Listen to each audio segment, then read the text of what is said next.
បាទកុំឲ្យខាត់ពេលយើងសូមអានសិភៅកូនមេឪពុកជាបន្តនៅក្នុងចំណុចមុទិតាកូនមេឪពុកមុទិតាប្រែថាត្រេកអរតាមគឺជាដំណើរនៃចិត្តដែលទន់ភ្លន់ទៅរកអ្នកដទៃនៅពេលដែលអ្នកដទៃមានសេចក្តីសុខឬបានលៀបបានយសសូមឲ្យមុទិតាជាអភិរណៈគ្រឿងប្រដាប់កាយនៃកូនប្រុសស្រីទាំងឡាយឪពុកសង្កេតឃើញថាមនុស្សចំនួនច្រើនដោយប្រក្រតីមិនសូវមាននៅមុទិតាជាមួយនឹងអ្នកដទៃឡើយមុទិតាគឺជាការសម្ដែងចេញនៅសេចក្តីត្រេកអរតាមមុទិតាគឺជាការសម្ដែងចេញនៅសេចក្តីត្រេកអរតាមពោលគឺរួមត្រេកអរទាំងផ្លូវកាយទាំងផ្លូវវិជ្ជាទាំងផ្លូវចិត្តជាមួយអ្នកដែលបានជួបប្រសពនឹងសេចក្តីសម្រេចនៅផលប្រយោជន៍នោះមុទិតាប្រែថាត្រេកអរតាមដោយចិត្តទន់ភ្លន់មុទិតាប្រែថាត្រេកអរតាមដោយចិត្តទន់ភ្លន់អ៊ីសាប្រែថាមិនត្រេកអរតាមដោយអំណាចនៃចិត្តរិស្យាពោលគឺការច្រណែន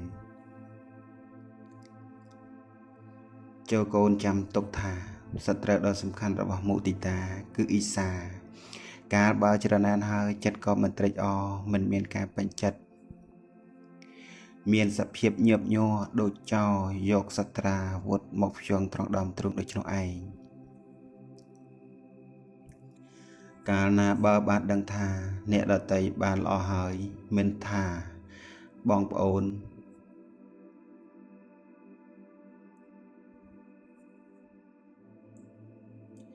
ជាមនុស្សរួមការងារឬជាអ្នកមានគុណណាឡើយអ្នកដែលមានអ៊ីសាក៏ដល់នៅការស្លុតចិត្ត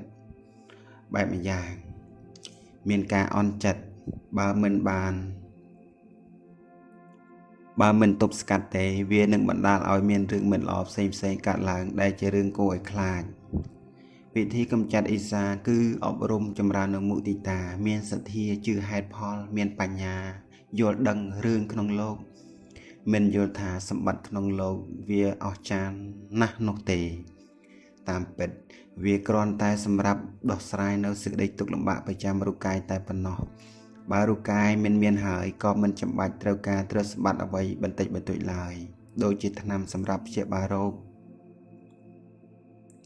ថ្នាំមិនមែនសំខាន់អ្វីជាងការមិនមានរោគនោះទេដូច្នេះខ្លឹមសារសំខាន់ក្នុងជីវិតគឺការប្រព្រឹត្តធម៌ដើម្បីរំលត់ទុក្ខកូនត្រូវហាត់អប់រំចម្រើននៅមុទិតា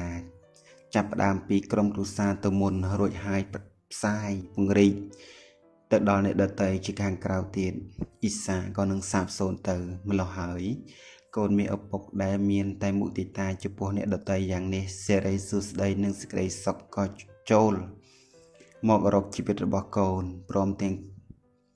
គ្នានឹងគុណធម៌ផ្សេងទៀតដ៏ច្រើនចូលកូនចងចាំកុំភ្លេចមុទិតាមុទិត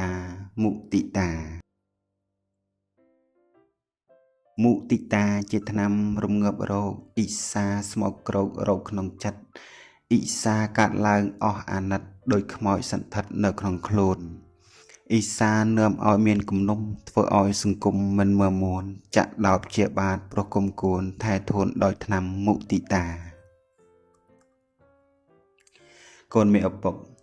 ជីវិតមនុស្សគ្រប់គ្នាដែលបានកើតមកនៅក្នុងលោកហើយ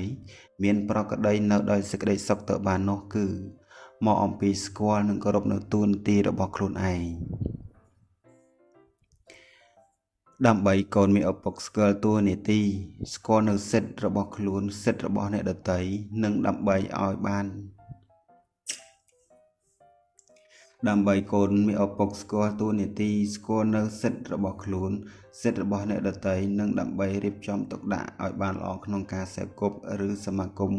រួមការងារក្នុងកិច្ចការផ្សេងព្រមទាំងដើម្បីឲ្យបានប្រសើរក្នុងការតាក់ទងជាមួយអ្នកដទៃនៅក្នុងសង្គមកូនត្រូវសិក្សារៀនសូត្រឲ្យមានចំណេះដឹង7មុខ 1. កូនត្រូវរៀនឲ្យដឹងថាកិច្ចការអ្វីខ្លះដែលជាមុខនេតិរបស់មនុស្ស 2 កូនត្រូវដឹងថានឹងផលក្នុងការងារដែលត្រូវធ្វើមិនត្រូវច្រឡំហេតុផលជាដាច់ខាត 3 កូនត្រូវរៀនអំពីខ្លួនឯងត្រូវស្គាល់ខ្លួនឯងឲ្យបានប្រកបព្រមទាំងត្រូវដឹងពីការគោរពខ្លួនឯងផងដែរ 4 កូនត្រូវរៀនឲ្យដឹងប្រមាណគឺចេះស្ទង់ស្ទាបក្នុងដំណើរការមានបញ្ញាយល់ត្រូវជាគ្រឿងកំណត់ 5 កូនត្រូវរៀនអំពីពេលវេលាត្រូវចេះកំណត់ដឹងកាលត្រូវចេះប្រើពេលវេលាឲ្យមានប្រយោជន៍ 6 កូនត្រូវរៀនឲ្យដឹងអំពីព្រឹត្តិការណ៍និងអធ្យាស្រ័យនៃបុគ្គលត្រូវចេះសង្កេតឲ្យស្គាល់មនុស្ស 7 កូនត្រូវរៀនឲ្យស្គាល់អំពីសង្គមមនុស្សទំនៀមទម្លាប់ប្រពៃណីចំណេះដឹងទាំងអស់នេះមិនត្រឹមតែធ្វើឲ្យកូនស្គាល់នៅតួនាទីរបស់ខ្លួនបានច្បាស់លាស់ប៉ុណ្ណឹងទេគឺធ្វើឲ្យកូនបានទៅជាមនុស្សដ៏សំខាន់ក្នុងការជួយខ្លួនឯងនិងជួយដល់អ្នកដទៃទៀតផងប៉ុន្តែឪសូមឲ្យកូនមាននៅស្មារតីប្រយ័ត្នជានិច្ចចំពោះសេចក្តីប្រមាថគឺការធ្វេសប្រហែសព្រោះសេចក្តីប្រមាថនេះឯងវាអាចធ្វើឲ្យអ្នកចេះស្ទាត់ក្នុងការងារហើយនោះត្រឡប់ទៅជាទទួលនៅបរាជ័យដោយបុគ្គលងងខ្លៅឬដូចជារថយន្តដែលក្លាប់ធ្លាក់ជ្រោះអញ្ចឹងឯងកូនមានឪពុកតួនាទីរបស់មនុស្សជាកិច្ចការចាំបាច់បំផុតដែលត្រូវសិក្សានិងបដិបត្តិដល់គ្នាទៅវិញទៅមកក្នុងខណៈនេះកូនមានតួនាទីច្រើនយ៉ាងដែលត្រូវធ្វើចំពោះអ្នកដទៃកូនត្រូវបំពេញតួនាទីជាកូនដ៏ល្អរបស់មាតាបិតាការកូនជាបងគេកូនត្រូវបំពេញតួនាទីជាបងដ៏ល្អរបស់ប្អូនការកូនជាប្អូនគេកូនត្រូវបំពេញតួនាទីជាប្អូនដ៏ល្អរបស់បងការកូនជាមិត្តរបស់គេកូនត្រូវបំពេញតួនាទីជាមិត្តដ៏ល្អរបស់មិត្តសម្លាញ់ការកូនជាអ្នករៀនសូត្រកូនត្រូវបំពេញតួនាទីជាសិស្សល្អរបស់គ្រូឡាក់គ្រប់យ៉ាងត្រូវល្អជាទីបំផុតនឹងឲ្យអស់សមត្ថភាព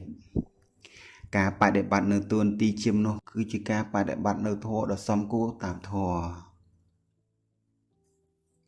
តួនាទីត្រូវសម្ភារធ្វើឲ្យល្អចិត្តស្មោះសរបន្តការស្មារតីមានមិនប្រមាទក្នុងជីវិតពិតជាស្ពាន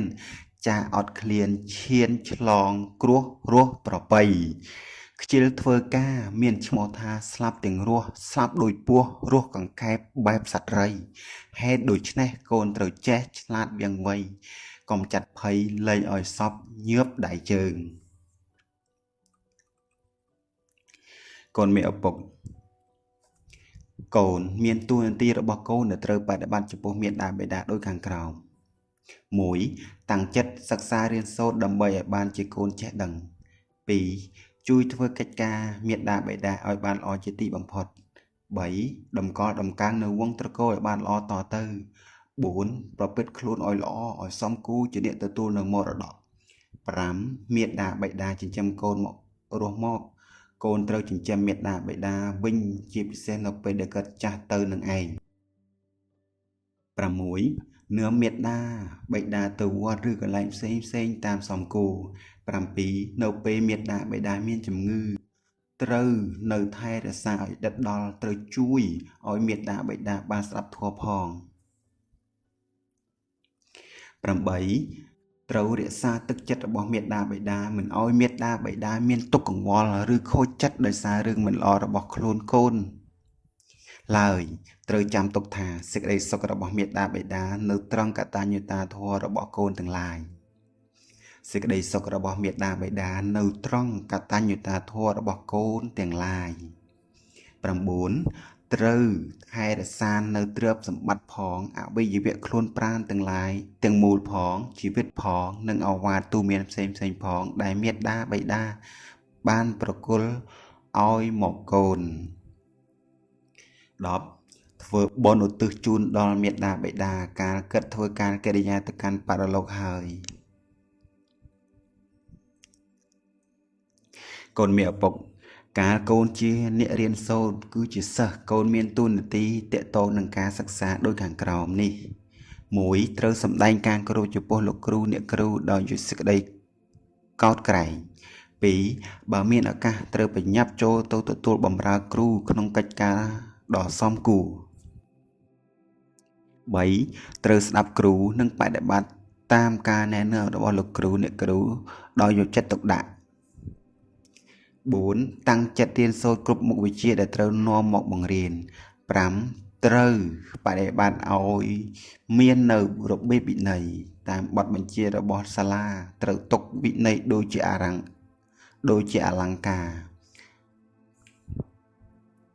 6ត្រូវជួយធ្វើការងាររបស់សាលាតាមការឆ្លាតឆ្លៀសរបស់ខ្លួនមិនត្រូវខ្ជិលជាដាច់ខាត 7កូនត្រូវជួយរក្សាទ្រព្យសម្បត្តិរបស់សាលារៀនឲ្យគង់វង្ស 8ត្រូវមានសេចក្តីស្រឡាញ់រាប់អានចំពោះសិស្សសាលាផងគ្នាត្រូវធ្វើជាសិស្សគំរូល្អ 9មានឆន្ទៈពេញចិត្តក្នុងការសិក្សាព្រោះការសិក្សាជាការស្វែងរកចំណេះដឹងមកដាក់ក្នុងខ្លួនត្រូវព្យាយាមឲ្យបានសម្រេចមិនខ្ជិលមិនគិតតែពីលេងសប្បាយត្រូវយកចិត្តទុកដាក់ចំពោះកិច្ចការនិងត្រូវចេះពិចារណាក្នុងហេតុផលផ្សេងចេះសាកសួរដើម្បីឲ្យការចេះដឹងបានត្រឹមត្រូវ 10ត្រូវចេះប្រយ័ត្នចំពោះចំណង់ដែលចង់ក្នុងផ្លូវអាក្រក់ផ្សេងត្រូវរៀនឲ្យចេះអត់ធន់ដើម្បីបានជាដៃគូក្នុងការសិក្សាកូនត្រូវដឹងថាសេចក្តីអត់ធន់គឺជាវិជ្ជាដ៏សំខាន់និងជាឫសគល់នៃចំណេះដឹងទាំងឡាយនិងត្រូវចាំទុកថាបុគ្គលល្ងង់ខ្លៅមានខ្លួនឯងជាសត្រូវ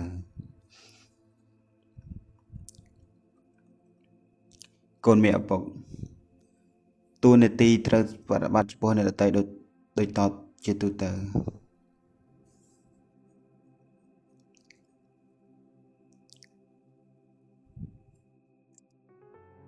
បានចំពោះការអានសិភៅលោកគ្រូអគ្គបណ្ឌិតពុទ្ធសវង្សដែល